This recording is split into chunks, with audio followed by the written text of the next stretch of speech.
enjoyed the senior bomb squad in our last session. Now it's time to get back to work. And we've laid out already 2 of the 3 parts of the swing. The first is the connection, second is the rotation, and the third one yet to be laid out is the all-important snap, where the hips throw the bat head into the ball. Now you notice that we've laid these out in a static manner.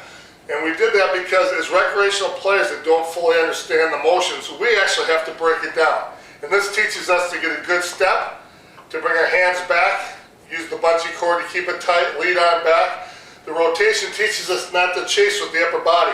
The upper body stays locked to the lower body. We don't want to chase the head. We want our hips to lead the swing, and in fact, we want to pretty much ignore our upper body.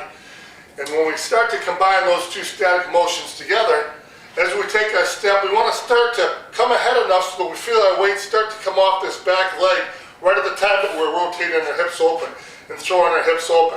And every pro, I just came back from Softball Magazine spring training and like every other year where I've interviewed pros and talked to them, they get the feeling that the hips are throwing open against the front leg.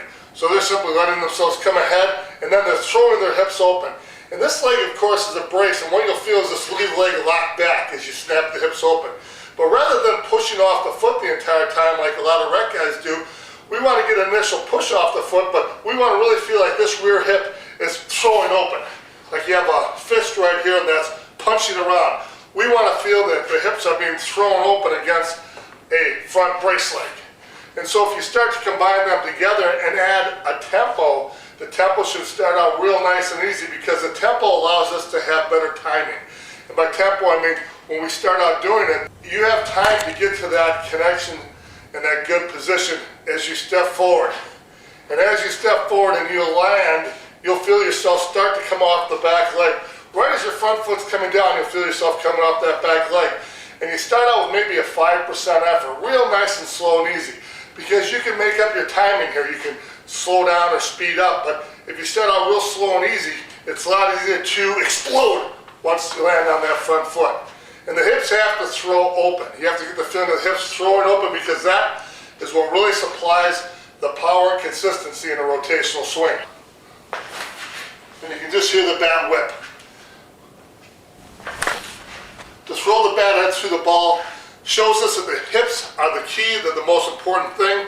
Once we get the hips down and spend most of our time working on drilling this, you're going to find that you won't have to spend nearly as much time working on snapping the wrist and throwing the bat head because they're well on their way because the hips are thrown in such a dynamic and fast motion.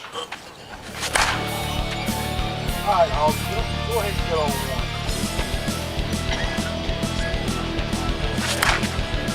I'm good. Well, hell, it's only like short now.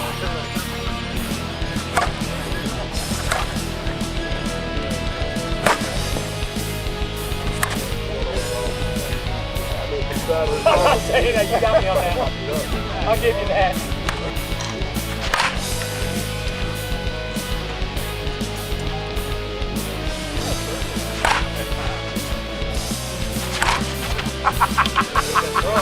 Right there? Yeah.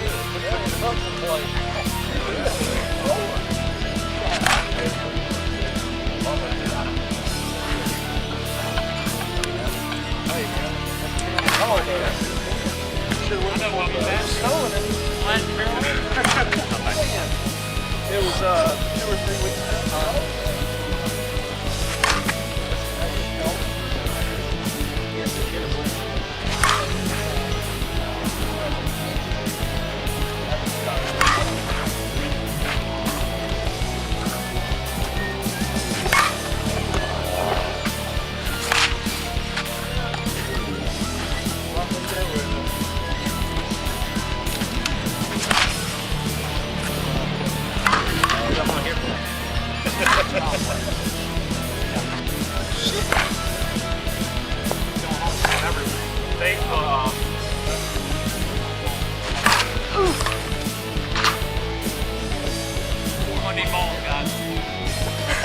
There again, just throwing the hips, leaving those wrists and the palm down, palm up, and throwing them through the ball, right? That's what I believe. And that's fluid.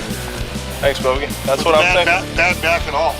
It loosened up. I sprayed some cryoderm on it. Well, this is Bogey. Solid. Get off me. What's Puma missing this weekend, huh? He's missing Wendy's. I know that.